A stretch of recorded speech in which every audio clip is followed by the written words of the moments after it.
Police police police ఆ పొద్దు YCP తొత్తులు మళ్ళీ ఈ పొద్దు కూడా వైసీపీ తొత్తులే ఈ పోలీస్ పోలీస్ పోలీస్ పోలీస్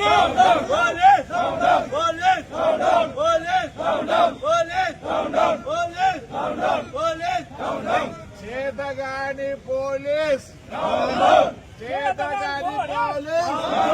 చేతగాని పోలీస్ హైకోర్టు ఆర్డర్ చదువుకోలేని పోలీస్ హైకోర్టు ఆర్డర్ చదువుకోలేని పోలీస్ హైకోర్టు ఆర్డర్ చదువుకోలేని పోలీస్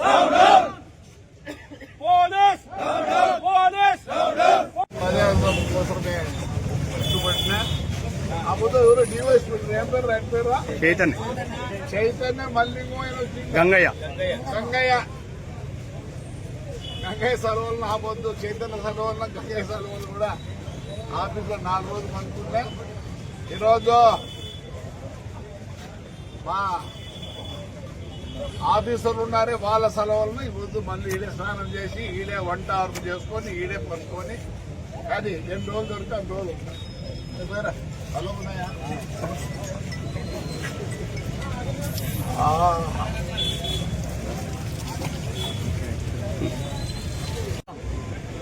ఈరోజు కూడా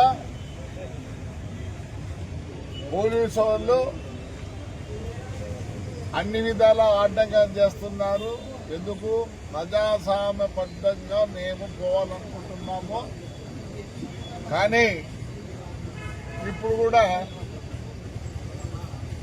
కష్టగట్టింది పోలీసు అప్పుడు ఇప్పుడు మరి ఎందుకు కట్టేది నాకు తెలియదు. కానీ ఎవరు ఏం కట్టినా నేనుగా భయపడను. నాకు 74 రాజకీయం ఏదో కావాలని అయితే లేదు. ఎప్పుడు చంద్రబాబుని కూడా అడగల ఏమే నాకు ఎప్పుడు పదవి కావాలని ఎప్పుడు కోరికలు లేవు. ఇచ్చుకుంటూ ఇచ్చాడు దేవుడు, ఇచ్చుకుంటూ ఇచ్చాడు.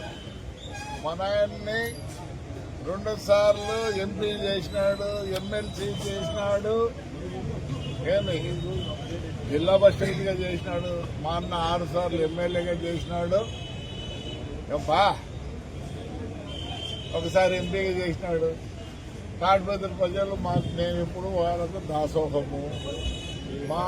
నాకైతే 5 సార్లు మున్సిపల్ చైర్మన్ చేసినారు, ఒకసారి ఎమ్మెల్యే చేసినారు. ఇప్పుడు నా కుమారుడిని చేసినారు.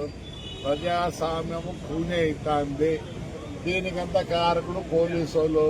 అప్పుడు 5 ఏళ్ళు వాళ్ళే, ఇప్పుడు కూడా వీళ్ళే. మరి నాకు అర్థం కాలే, నేను వేరే ఏం అడగలే. హైకోర్టు ఆర్డర్ ప్రకారము పెట్టమంటే కేసులు నిన్న పెట్టినాం, ఈ ముందు పెట్టినాం. మరి ఎందుకు ఆయనకు సపోర్ట్ చేస్తారో చాలా అదైతే లేదు. ఏం పీకుతారు, ఏం పీకుతారు? దగ్గర పదవి కాదు. ఈ ఊరు ప్రజలకు సేవ చేయాలనుకుంటానా. నాకు వేరే కోరిక లేదు. నా కొడుకు ఎమ్మెల్యే లేకపోయినా ఏం కాదు. రాజకీయ జీవితంలో ఉన్నాను. మా మామ 9 సార్లు ఎమ్మెల్యే, నా బాబాడిది 6 సార్లు ఎమ్మెల్యే. అన్ని చూసినాము, ప్రజల కోసమే ఉన్నాం. నేను జైల్లో ఉన్నా, నా ప్రజలు గెలిపించినారు. ఇదంతా కారణము ఇక్కడ ఎస్పీ గారు, సిఐలు, ఎస్ఐలే కారణం దీనికంతా.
పార్టీ సిద్ధాంతంలో శత్రుత్వం లేదు.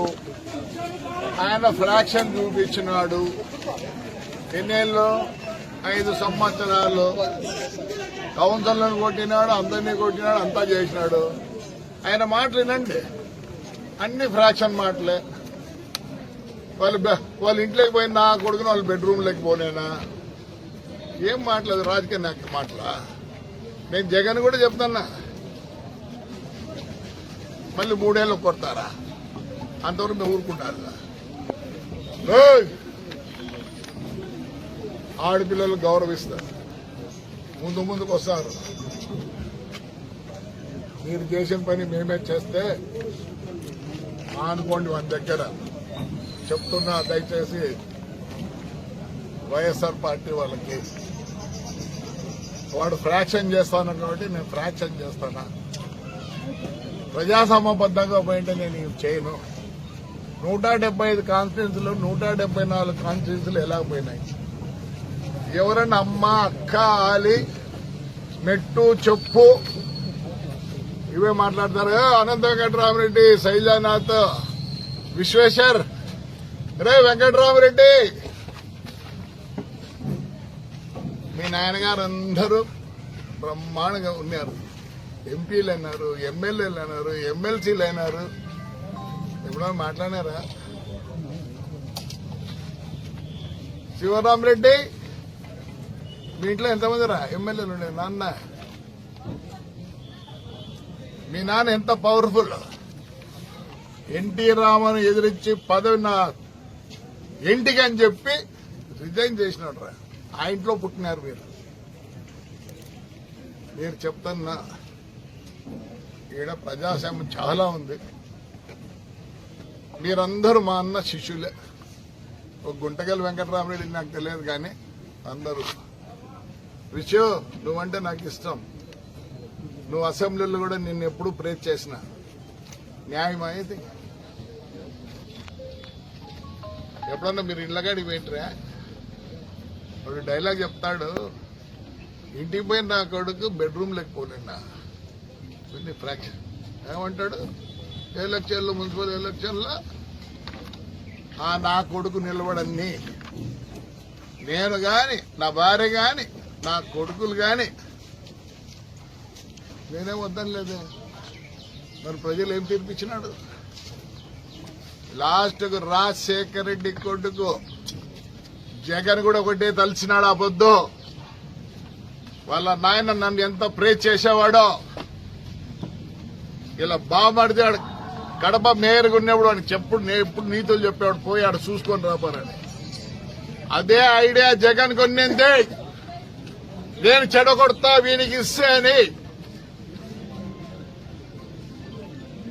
అందరినీ కౌన్సిలర్లను ఎక్కడెక్కడో ఏమో చేసినారు.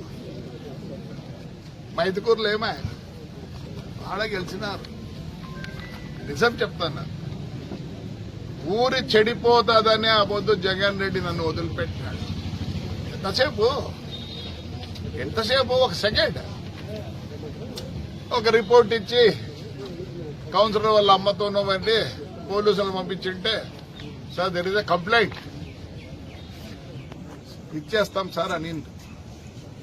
బద్వేల్లో అదే మైదుకూరులోనూ అదే జరిగింది. వేరే సార్ ఎస్ వాళ్ళ నాన్న ఎప్పుడు చెప్పేవాడు ఆ మున్సిపాలిటీ నెంబర్ 1 అని. ఈ పొద్దు నేను వైఎస్ఆర్ రిక్వెస్ట్ చేస్తాను.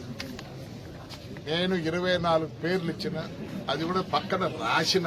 ఏమి రాసిన? అయ్యా వీళ్ళు ఏమేమి చేసినది రాసి పోలీసు వాళ్ళకి ఇచ్చిన. ఆ 24 మంది తప్పనిచ్చి ఎవరు ఈ 24 మంది మేము ఫ్రాక్షన్ దిగినాం. వైఎస్ఆర్ తెలుగుదేశం లేదు ఈడ. వీడుంటే కూడా గెలిచాడు. ఇక న్యాయమయ్యా, కార్యకర్తలు రమ్మంటావు, నీ కొడుకులు ఎక్కడమ్మా? తమ్ముడు పెద్దారెడ్డి అన్నా చెప్పు నాన్న, వాళ్ళు ఎట్టికి వచ్చినారా?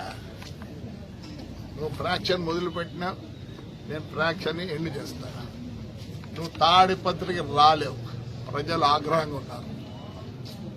రా, నీకు హైకోర్టు ఆర్డర్ కూడా ఇచ్చింది. ఏమిచ్చింది? నీకు ఒకనికి తెలుసా? మీకు అందరికీ ప్రతి అడుగు పోలీసు వాళ్ళ పర్మిషన్ తోనే పోవాలా. ఏంటి పొద్దు నువ్వు నేను రానీను నేను కాదు, నేను వెళ్ళిపోతున్నానులే.